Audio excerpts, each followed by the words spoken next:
ನಾನು ಬದುಕಿದ್ದು ಸತ್ತಂತೆ. ಇಷ್ಟು ದಿನ ನಾನು ಭಾವಿಸಿದ್ದೇನು, 8 ಮಂದಿಯಲ್ಲಿ ನಾನೇ ಪ್ರೀತಿ ಅವಳು. ಹೌದು, ನನಗೆ ತೋರಿಸಲೂ ಇಲ್ಲ ಆ ಹೂವನ್ನು. ಸತ್ಯ. ಅವಳಿಗೆ ಮುಡಿಸಿಯೇ ಬಿಟ್ರು. ಹೌದಮ್ಮ. ಇಲ್ಲ, ನೀನು ಹೇಳಿದ ಮಾತು ಸತ್ಯ.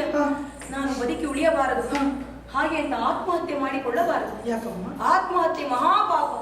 ಜನ್ಮ ಜನ್ಮಾಂತರಕ್ಕೆ ಅದು ನಮ್ಮನ್ನು ಅಂಟಿಕೊಳ್ಳುತ್ತದೆ. ಸರಿ ಅಮ್ಮ. ಹಾಗಾಗಿ ಆತ್ಮಹತ್ಯೆ ಮಾಡಬಾರದು.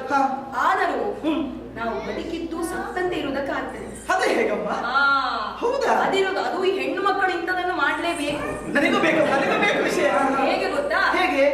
ಇಂಥ ಸಂದರ್ಭದಲ್ಲಿ ನಾವು ಅವರನ್ನು ನಮ್ಮ ಕಾಲ ಬುಡಕ್ಕೆ ಬರೆಸಿಕೊಳ್ಳಬೇಕು. ಅದೇ ಹೇಗಮ್ಮ? ಅದಕ್ಕೊಂದು ಉಪಾಯ ಉಂಟು. ನಾನು ಸತ್ರೆ ಏನಾಗ್ತದೆ ಹೇಳು? ಏನಾಗ್ತದೆ? ಈ ಗಂಡಸರೆಲ್ಲ ಹೆಂಡತಿ ಸತ್ರೆ ಏನು ಮಾಡ್ತಾರೆ? ಒಂದೇ ಒಂದು ದಿನ ಗೋಳೋ ಅಂತ ಅಳ್ತಾರೆ.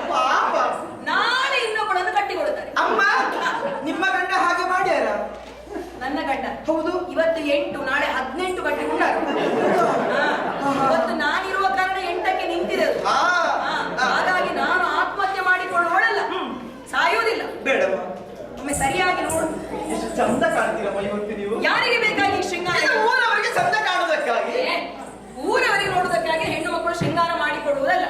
ಪತಿವ್ರತೆಯಾದವಳು ಶೃಂಗಾರ ಮಾಡಿಕೊಳ್ಳುವುದು ಅವಳ ಗಂಡನಿಗೆ ಬೇಕಾಗಿ. ಗಂಡ ನೋಡ್ಬೇಕು ಹೊರತು ಯಾರ್ಯಾರು ನೋಡುವುದಕ್ಕಲ್ಲ. ಇಷ್ಟೆಲ್ಲ ಮಾಡಿಕೊಂಡದ್ದು ನನ್ನ ಸ್ವಾಮಿ ನನ್ನ ಅಂತಃಪುರಕ್ಕೆ ಬರಬಹುದು. ಅವರಲ್ಲೇ ಇರ್ತಾರೆ ಇವತ್ತು. ಅದನ್ನೇ ನಾನು ಹೇಳುವುದು.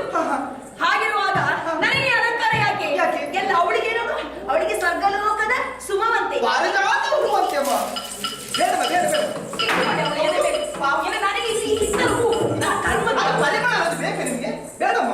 ಇನಿ ಪಟ್ಟೆ ಸೀರೆ ಹೊತ್ತು ಮಾಡಬೇಡಿ, ಬಿಚ್ಚಿ ಬೇಗ ಬಿಚ್ಚಿ ಪಟ್ಟೆ ಸೀರೆ.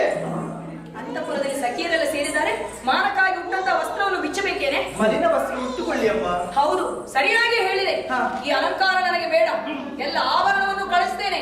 ಪಟ್ಟೆ ಸೀರವನ್ನು ಕಳಿಸಿ ಮಲಿನವಾದ ವಸ್ತ್ರವನ್ನು ಉಟ್ಟುಕೊಳ್ಳುವುದಲ್ಲ, ಸುತ್ತಿಕೊಳ್ಳುತ್ತೇನೆ. ಹೌದಾ? ಇನ್ನು ಅಂತಃಪುರ, ಈ ಅಂತಃಪುರ ಯಾಕೆ ಬೇಕು? ಅವಳ ನೋಡಿದ್ರೆ ಅವರ ಅಂತಃಪುರದಲ್ಲಿ ಇದ್ದಾರೆ. ನನಗೆ ಯಾಕೆ ಬೇಕೆ ಅಂತಃಪುರ? ಅದು ನಮ್ಮಂತ ರಾಣಿಯರಿಗೆ ಕೋಪ ಬಂದಾಗ ಬಿದ್ದುಕೊಳ್ಳೋದಕ್ಕೆ ಇದೆಯಲ್ಲ, ಆ ಕೋಪಾಗಾರ. ಆ ಕೋಪಾಗಾರದ ಬಾಗಿಲನ್ನು ತೆರೆ, ಅಲ್ಲೇ ಮಣ್ಣಲ್ಲಿ ಬಿದ್ದು ಹೊರಚಾಡಿಕೊಂಡಿರ್ತೇನೆ. ಬರ್ಲಿ ಸಖಿ. ಏನು ಗೊತ್ತೇ, ನಾವಾಗಿ ಹೋಗಿ ವಿಷಯವನ್ನು ತಿಳಿಸಬಾರದು. ನಾವು